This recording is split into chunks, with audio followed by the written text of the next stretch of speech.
When kitchen lights dim as the refrigerator starts, several factors might be at play. Loose connections, undersized wiring, a faulty refrigerator compressor, or ground faults are the most likely culprits.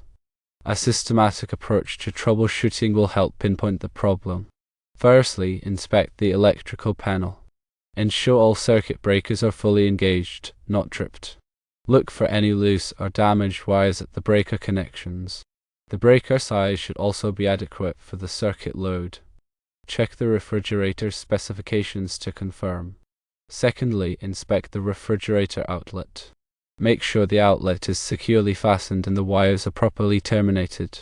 Use a multimeter to test the outlet, verifying proper voltage and grounding. Thirdly, check the refrigerator wiring itself. Inspect the wiring harness inside the refrigerator for any loose or damaged wires. The wire gauge must also be adequate for the load. Refer to the refrigerator's specifications to verify. Fourthly, test the refrigerator compressor. Turn off the refrigerator and unplug it from the outlet. Use a multimeter to test the compressor windings for continuity. A faulty compressor may need replacement. Fifthly, check for ground faults. Use a ground fault circuit interrupter outlet tester to inspect the outlet and refrigerator wiring for any ground faults. If a ground fault is detected, locate and fix the source. Possible solutions include tightening loose connections, replacing faulty wires or breakers, repairing or replacing the refrigerator compressor, fixing ground faults, and installing a dedicated circuit for the refrigerator. Let's go into these checks in more detail. When inspecting the electrical panel, focus on identifying loose connections. Over time, wire connections can loosen due to vibration or thermal cycling. A loose connection increases resistance, generating heat and causing voltage drop. This voltage drop can manifest as dimming lights when a high current appliance like a refrigerator starts. To check the connections, firstly, turn off the main breaker to de-energize the panel. Secondly, use a non-contact voltage tester to confirm the panel is de-energized. Thirdly, carefully examine each wire connection at the breakers and the neutral and ground buses. Look for signs of corrosion, discoloration, or melting insulation. Tighten any loose screws on the breaker terminals and the bus bars. Use a screwdriver that fits the screw head properly to avoid damaging the screw. The torque specification for the screws is also important to follow and can be found on the breaker itself. Also, confirm the breaker is properly seated in the panel. A poorly seated breaker may not make a good electrical connection, leading to similar issues as a loose wire. The breaker size is also important. The circuit breaker protects the wiring from overcurrent.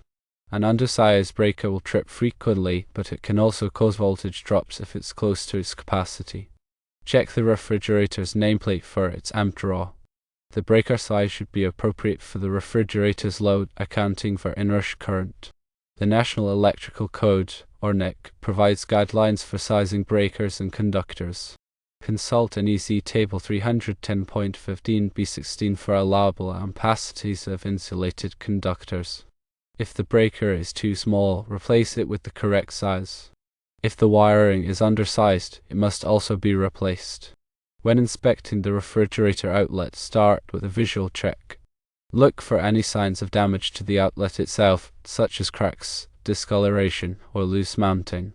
A damaged outlet may not make good contact with the plug, causing resistance and voltage drop. Test the outlet using a multimeter. Set the multimeter to AC volts and measure the voltage between the hot and neutral slots. The voltage should be close to the nominal voltage, typically 120 volts. If the voltage is significantly lower when the refrigerator is running, there may be a problem with the wiring or the electrical panel. Also, check the ground connection. Measure the voltage between the hot slot and the ground pin. This voltage should also be close to 120 volts. Then, measure the voltage between the neutral slot and the ground pin. This voltage should be very low, ideally less than 1 volt. A higher voltage indicates a problem with the grounding system. If the outlet is loose, tighten the mounting screws. If the wires are loose, tighten the terminal screws. If the outlet is damaged, replace it with a new one. Use an outlet tester to verify the outlet is wired correctly. An outlet tester can detect common wiring errors such as reverse polarity or an open ground. Next, turn the power off at the breaker before working on any electrical components. This is very important for safety. Check the refrigerator wiring. Inspect the wiring harness inside the refrigerator for any signs of damage. Look for loose connections, damaged insulation, or corroded wires. A loose or damaged wire can cause a voltage drop or a short circuit. If you find any damaged wires, repair or replace them. Use wire connectors that are appropriate for the wire size and type. Make sure the connections are secure. The wire gauge should be adequate for the refrigerator's load. Refer to the refrigerator's specifications to determine the required wire gauge. If the wiring is undersized, it must be replaced with a larger gauge wire. Consult NEC Table 310.15b16 for allowable ampacities of insulated conductors. The wire gauge must be able to handle the refrigerator's amp draw without overheating. Testing the refrigerator compressor requires disconnecting the power. Unplug the refrigerator from the outlet before testing the compressor. Use a multimeter to test the compressor windings for continuity. Set the multimeter to ohms and measure the resistance between each pair of compressor terminals. There are typically 3 terminals labeled C, S, and R, which stand for common, start, and run. The resistance values should be within the range specified by the refrigerator manufacturer. If the resistance is very high or very low, the compressor may be faulty. Also, check for shorts to ground. Measure the resistance between each terminal and the compressor housing. The resistance should be very high, ideally infinite. A low resistance indicates a short to ground. A faulty compressor can draw excessive current, causing a voltage drop on the circuit. If the compressor is faulty, it may need to be replaced. Replacing a compressor is a complex repair that should be performed by a qualified appliance technician. Checking for ground faults involves using a ground fault circuit interrupter, or GFCI outlet tester. Plug the GFCI tester into the outlet and press the test button. The GFCI tester should trip, indicating that the outlet is properly grounded. If the GFCI tester does not trip, there may be a problem with the grounding system. A ground fault occurs when current flows through an unintended path to ground. This can happen if the insulation on a wire is damaged, or if there is a loose connection. A ground fault can cause a voltage drop, as well as a shock hazard. If a ground fault is detected, locate and fix the source of the fault. Check the wiring for any signs of damage. Look for loose connections, damaged insulation, or corroded wires. If you find any damaged wires, repair or replace them. Ensure that all electrical connections are properly grounded. The grounding system provides a path for fault current to flow back to the source, tripping the circuit breaker and preventing a shock hazard. Possible solutions to the dimming lights issue include tightening loose connections. Loose connections are a common cause of voltage drops. Tighten all wire connections in the electrical panel, at the outlet, and in the refrigerator. Use a screwdriver that fits the screw head properly to avoid damaging the screw. Next, replace faulty wires or breakers. Damaged wires or breakers can cause voltage drops or short circuits.